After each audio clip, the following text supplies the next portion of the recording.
Halo, bersamamu Sistem Guru Markets. Kita mulai dengan informasi umum tentang perusahaan. Jika perlu, video dapat dijeda. Kami mengundang Anda untuk mempelajari semua parameter perusahaan dengan lebih cermat. Sekarang mari kita analisa kinerja perusahaan saat ini. Magna International Inc., ticker MGA. Ulasan ini berdasarkan data per 22 April 2025. Menurut klasifikasi Guru Markets, perusahaan Magna International Inc. termasuk dalam subkategori Auto Parts. 38 perusahaan berpartisipasi dalam perbandingan dan ini sangat representatif. Cari solusi order menjelang akhir video ini. Hasil keseluruhan bagi perusahaan adalah 6 dari 10 poin.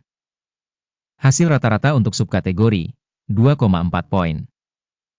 Jika Anda melihat secara luas, di pasar saham A secara umum,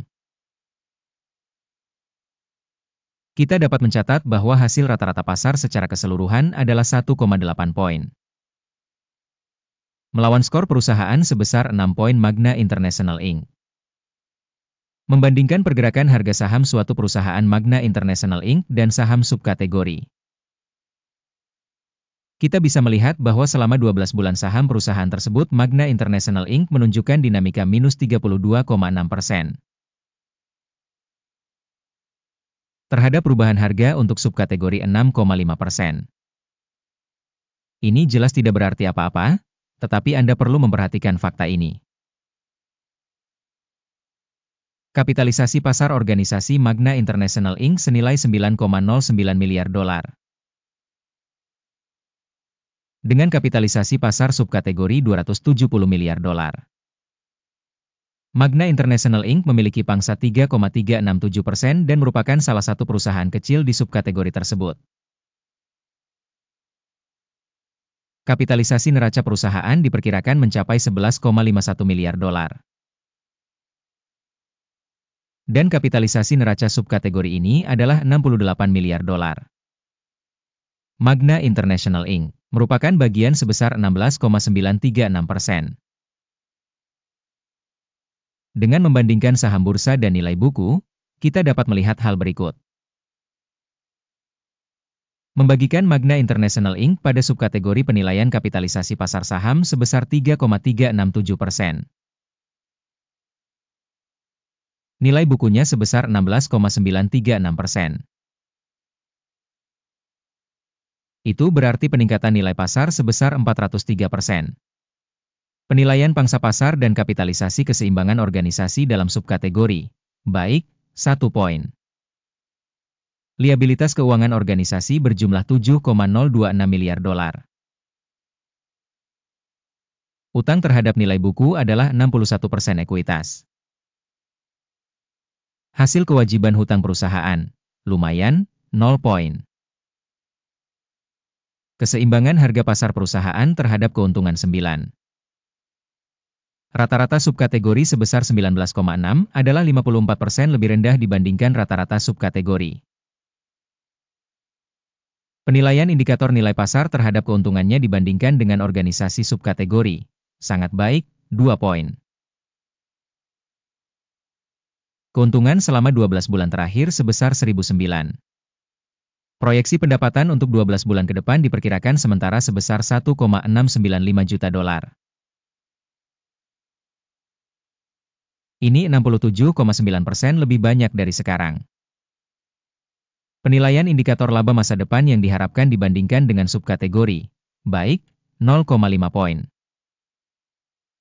Keseimbangan harga terhadap pendapatan perusahaan sama dengan 0,2. Rata-rata subkategori 0,9 adalah 78% lebih rendah dari rata-rata subkategori. Penilaian harga pasar perusahaan terhadap pendapatannya dibandingkan dengan indikator pada subkategori, baik, 1 poin. Pendapatan selama 12 bulan terakhir adalah 42.850 juta dolar. Proyeksi pendapatan untuk 12 bulan ke depan diperkirakan sebesar 60,190 juta dolar. Ini 40% lebih banyak dari saat ini. Penilaian indikator perkiraan pendapatan masa depan dibandingkan dengan indikator pada subkategori, baik, 0,5 poin. Marine penjualan sebesar 2,4%, dengan rata-rata pada subkategori 4,8%. Perbedaan antara rata-rata subkategori dan kinerja perusahaan adalah 2,4%. Penilaian profitabilitas dibandingkan dengan indikator perusahaan pada subkategori, lumayan, 0 poin. Pangsa perusahaan dalam hal jumlah personel subkategori adalah 13,913%. Yang 313% lebih besar dari pangsa kapitalisasi pasar.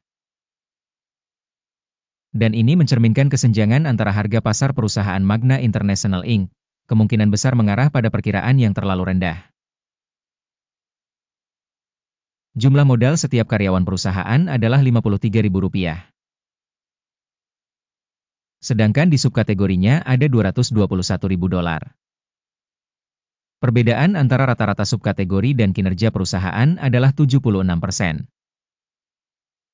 Penilaian volume modal pasar perusahaan per karyawan dibandingkan dengan indikator perusahaan pada subkategori, baik, 0,5 poin. Keuntungan per karyawan adalah $5,900. Rata-rata di subkategori, $11,300. Dan selisih rata-rata subkategori dengan indikator perusahaan adalah sebesar 47%. Estimasi keuntungan setiap karyawan perusahaan dibandingkan dengan indikator perusahaan pada subkategori, lumayan, 0 poin. Bagian pendapatan untuk setiap karyawan perusahaan adalah $252.000. Di subkategori $235.000. Perbedaan antara rata-rata subkategori dan kinerja perusahaan adalah 7%. Estimasi pendapatan per individu karyawan dibandingkan dengan indikator pada subkategori, baik, 0,5 poin. Volume transaksi pendek setara dengan 2,9%, dengan rata-rata untuk subkategori sebesar 2,5%. Ini adalah indikator pemerasan singkat. Indikator RSI 14 menunjukkan tingkat 40% untuk perusahaan Magna International Inc. Untuk subkategori, tingkatnya sebesar 44%. Secara teknis, subkategori sekuritas memiliki kuotasi yang kurang lebih sama dengan saham perusahaan Magna International Inc. Penilaian aktual saham perusahaan adalah sekitar $32,24.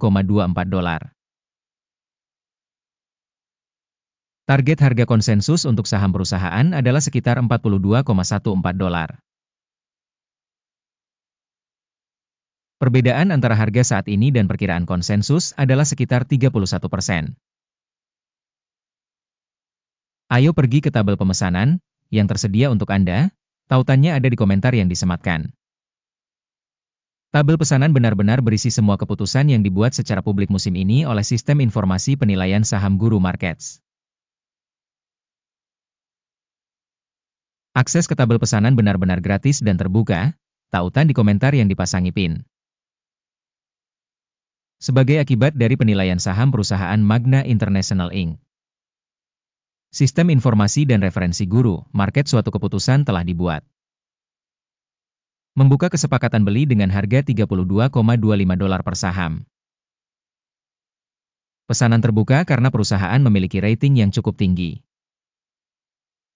Organisasi dinilai menggunakan metodologi penilaian, indeks AKIM. Take profit ditetapkan pada 35,35. Stop loss ditetapkan pada 29,15. Jika order tidak ditutup dengan take profit atau stop loss, maka transaksi tersebut ditetapkan secara mandiri pada akhir sesi bursa pada tanggal 22 Mei 2025. Atau pada hari perdagangan terakhir sebelum tanggal yang ditentukan. Jantung, DRVN, akan menjadi pesanan jual keseimbangan. Video tentang pesanan penyeimbangan akan atau sudah dipublikasikan di saluran ini. Saat menutup salah satu pesanan, utama atau penyeimbang, order kedua ditutup secara otomatis. Terima kasih banyak telah menonton video ini dan menggunakan sistem informasi dan referensi dari Guru Markets. Anda benar-benar penonton paling hebat di planet ini.